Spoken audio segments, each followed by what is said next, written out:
Videos देखने के लिए सब्सक्राइब करें जनसत्ता.com, बेल आइकन दबाकर पाएं लेटेस्ट नोटिफिकेशंस। नमस्कार, स्वागत है आपका जनसत्ता में। मध्य प्रदेश का सियासी घमासान सुर्खियों में है और कहानी सिंधिया परिवार के इर्द गिर्द घूम रही है। वैसे बात मध्य प्रदेश की हो तो सिंधिया परिवार का जिक्र होना लाजमी ही है, क्योंकि ग्वालियर राजघराने का शासक रहा यह शाही परिवार करीब 6 दशक से एमपी की राजनीति में अपना दबदबा बनाए हुए है।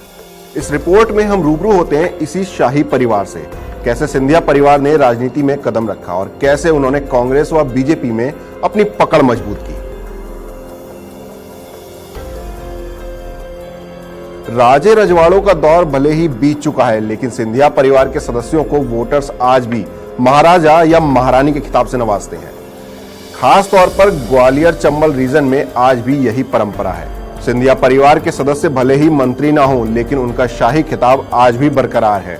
यहां तक कि मध्य प्रदेश के पूर्व सीएम दिग्विजय सिंह भी ज्योतिरादित्य सिंधिया को महाराजा कहकर बुलाते हैं। तो ये थी इस शाही परिवार के सम्मान की बात, लेकिन अब रुक करते हैं इसके सियासी इतिहास की ओर। मई 2019 के लोकसभा चुनाव में ज्योतिरादित्य सिंधिया की हार समेत 2 नुकसान छोड़ दें तो इस शाही परिवार ने राज्य में लोकसभा व विधानसभा के अधिकतर चुनाव जीते ही हैं और इसकी शुरुआत 1957 में गुना सीट पर विजयाराजे सिंधिया की जीत से हुई थी। गौर करने वाली बात यह है कि राजमाता के नाम से मशहूर विजयाराजे सिंधिया ने अपना पहला चुनाव बतौर कांग्रेस प्रत्याशी जीता था। इसके बाद उन्होंने जनसंघ, स्वतंत्र पार्टी और बीजेपी प्रत्याशी के रूप में जीत दर्ज की। विजयाराजे बीजेपी की फाउंडर मेंबर भी थीं। उन्हें हार का सामना उस वक्त करना पड़ा था जब 1980 में बीजेपी ने उन्हें इंदिरा गांधी के मुकाबले रायबरेली में उतारा था। 1957 में पहली जीत और 1980 में पहली हार के बीच विजयाराजे के बीजेपी में जाने की कहानी भी काफी रोचक है। दरअसल इस कहानी की पटकथा लिखी गई थी साल 1967 में। उस वक्त मध्य प्रदेश के तत्कालीन सीएम डीपी मिश्रा और विजयाराजे सिंधिया के बीच काफी मतभेद थे। ऐसे में राजमाता ने 1967 का लोकसभा चुनाव गुना सीट पर स्वतंत्र पार्टी के टिकट से लड़ा और जीत दर्ज की। साथ ही जनसंघ प्रत्याशी के रूप में करेरा सीट पर जीत हासिल की। करेरा जीतने के बाद विजयाराजे ने संसदीय सीट से इस्तीफा दे दिया और मध्य प्रदेश विधानसभा में नेता प्रतिपक्ष बन गए। उस दौरान ही उन्होंने एमपी में पहली गैर कांग्रेसी सरकार बनवाई। ये संयुक्त विधायक दल की सरकार थी जो ज्यादा वक्त नहीं चली। विजयाराजे से शुरू हुई ये कहानी अब माधवराव सिंधिया की ओर चलती है। दरअसल माधवराव ने अपना पहला चुनाव 1971 में निर्दलीय प्रत्याशी के रूप में लड़ा था, लेकिन उन्हें जनसंघ का समर्थन हासिल था। बाद में मां विजयाराजे सिंधिया से मतभेदों के चलते उन्होंने कांग्रेस ज्वाइन कर ली। माधवराव की जीत का सिलसिला उस वक्त शुरू हुआ जब वो महज 26 साल के थे। इसके बाद वो कांग्रेस से जुड़े रहे, लेकिन 1996 में माधवराव ने मध्य प्रदेश विकास कांग्रेस के नाम से नई पार्टी बनाई थी।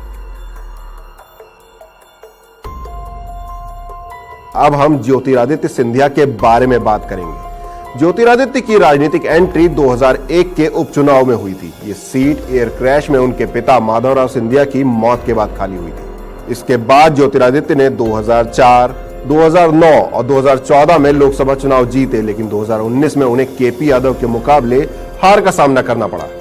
2019 के चुनाव में ज्योतिरादित्य और यादव का मुकाबला एक महाराजा व एक आम आदमी के बीच की लड़ाई के तौर पर पेश किया गया था। गौर करने वाली बात है कि मध्य प्रदेश के सियासी इतिहास में सिंधिया परिवार को सिर्फ 2 बार हार का सामना करना पड़ा। दूसरी हार मई 2019 की और पहली तब जब माधवराव की बहन वसुंधरा राजे भिंड में हार गई थी।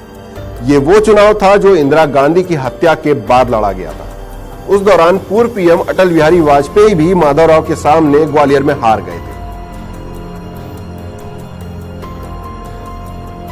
आजादी से अब तक ग्वालियर और उसके आसपास की सीटों पर शाही परिवार का असर अब भी नजर आता है। इस शाही परिवार ने न सिर्फ अपनी पार्टी में दबदबा बनाया, बल्कि विरोधी दलों में भी उम्मीदवारों के चयन पर असर डाला। लेकिन गौर करने वाली बात यह भी है कि सिंधिया परिवार के सदस्य एक दूसरे के खिलाफ कभी चुनावी मैदान में नहीं उतरे। यहां तक कि उन्होंने एक दूसरे के खिलाफ कभी प्रचार भी नहीं किया। बता दें कि वसुंधरा राजे ने राजस्थान में अपने सफल राजनीतिक सफरनामे की इबारत लिखी और सीएम बनी। वहीं उनकी बहन यशोधरा अमेरिका से लौटने के बाद मध्य प्रदेश में कई चुनाव जीत चुकी हैं। यशोधरा शिवराज सरकार में मंत्री रह चुकी हैं और शिवपुरी से वर्तमान विधायक भी हैं। वसुंधरा के बेटे दुष्यंत राजस्थान की झालावाड़ सीट से बीजेपी विधायक हैं। इस रिपोर्ट में हमने आपको सिंधिया परिवार के पूरे सियासी सफर से रूबरू कराया। पहले कांग्रेस से बीजेपी, फिर बीजेपी से कांग्रेस और अब एक बार फिर बीजेपी का रुख सिंधिया परिवार के लिए अच्छा कदम होगा या नहीं? अपनी राय कमेंट बॉक्स में बताएं। मध्य प्रदेश की राजनीति और सिंधिया परिवार की अंदरूनी खबरों से रूबरू होना चाहते हैं तो बने रहिए जनसत्ता के साथ।